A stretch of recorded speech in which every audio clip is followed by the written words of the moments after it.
नमस्कार, Bharat express MP digital में आपका स्वागत है। मैं हूं हरशंकर कुमार।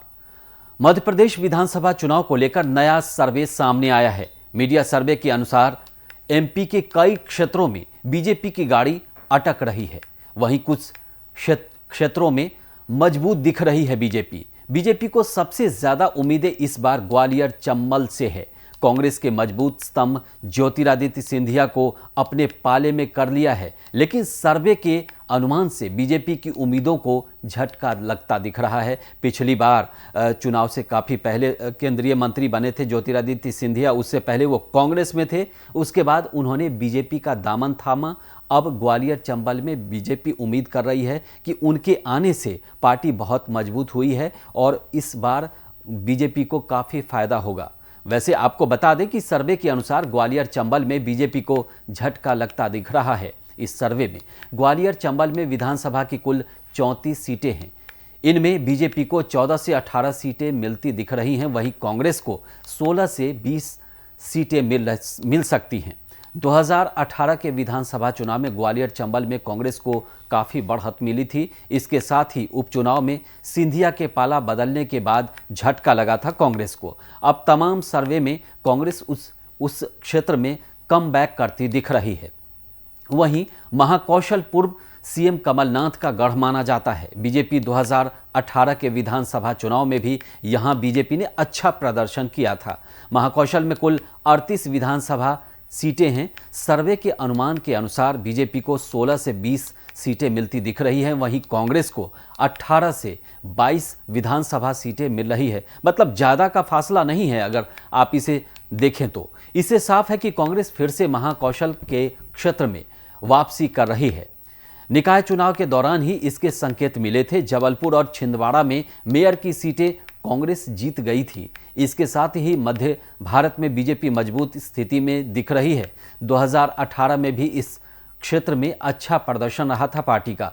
मध्य भारत में ही राजधानी भोपाल भी आता है। मध्य भारत में विधानसभा की कुल 36 सीटें हैं। सर्वे के अनुसार इस बार बीजेपी के खाते में 22 से 24 सीटें जा रही हैं, वहीं कांग्रेस को 12 से 14 सीटें मिल रही है। मतलब अच्छा खासा बीजेपी की सीट और कांग्रेस की सीटों में अंतर दिख रहा है।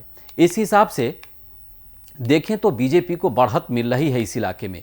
इसके साथ ही अगर बुंदेलखंड की बात करें तो यहाँ कांटे की टक्कर है।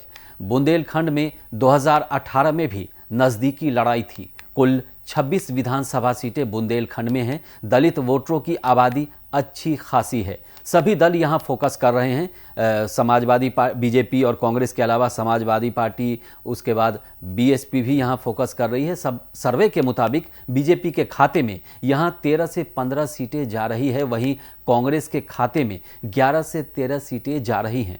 इससे साफ है कि इस बार बुंदेलखंड में कांटे की टक्कर है। वैसे आपको बता दें कि मायावती की पार्टी भी यहाँ जोर लगा रही है। अच्छे उम्मीदवार उतारे हैं, ज़्यादातर वही उम्मीदवार हैं जो बीजेपी और कांग्रेस से नाराज हैं, और अखिलेश यादव भी यहाँ पर अपने उम्मीदवार उतारे हैं।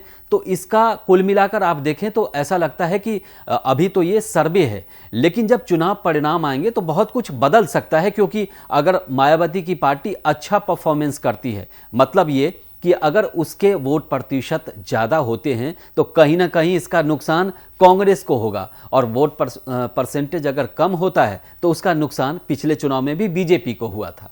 अब विंध्य क्षेत्र में बीजेपी ने इस बार अपने 2 सांसदों को मैदान में उतारे हैं। पार्टी पहले से भी यहां मजबूत है। वहीं इस बार कुछ पुराने विधायकों के टिकट भी काटे गए हैं। इसके बावजूद बीजेपी को बढ़त दिख रही है। विंध्य में विधानसभा की कुल 30 सीटें हैं। इसमें बीजेपी को 19 से 21 और कांग्रेस को 8 से 10 सीटें मिल रही हैं। मतलब ये भी अच्छा खासा फासला है कांग्रेस और बीजेपी के बीच।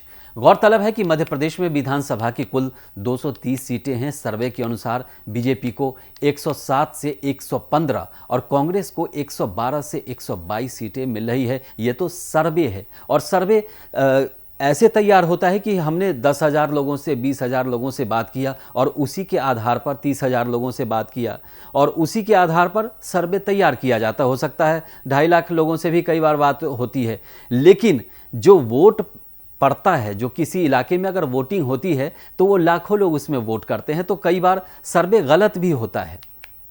आने के खाते में यहां पर 1 से 3 सीटें जा सकती हैं। सर्वे से साफ है कि अभी कांग्रेस बहुमत की तरफ बढ़ रही है। हालांकि एमपी चुनाव के लिए वोटिंग 17 नवंबर को है और नतीजे 3 दिसंबर को आने हैं। लेकिन आपको बता दें कि सर्वे बहुत ज़्यादा फासला नहीं है, लिहाजा बीजेपी के लिए भी ये परेशान करने वाली खबर नहीं है। लेकिन कहीं ना कहीं कांटे का टक्कर है और कई सारी सीटें हैं, जैसे यूपी से सटे कई इलाकों में करीब करीब 2 दर्जन इलाके में मायावती का भी प्रभाव है और उनका प्रभाव 2 दर्जन सीटों पर है। तो कहीं ना कहीं उनके उम्मीदवार भी काफ़ी ज़्यादा मशक्क़त कर रहे हैं, मेहनत कर रहे हैं। तो अब आने वाले चुनाव के परिणाम में पता चलेगा कि सर्वे और उसमें कितना अंतर आया। आपको हमारा ये वीडियो अच्छा लगा हो तो इसे लाइक कीजिए, चैनल को सब्सक्राइब करिए और देश और दुनिया की ताज़ा तरीन खबरों के लिए देखते रहिए भारत एक्सप्रेस डिजिटल।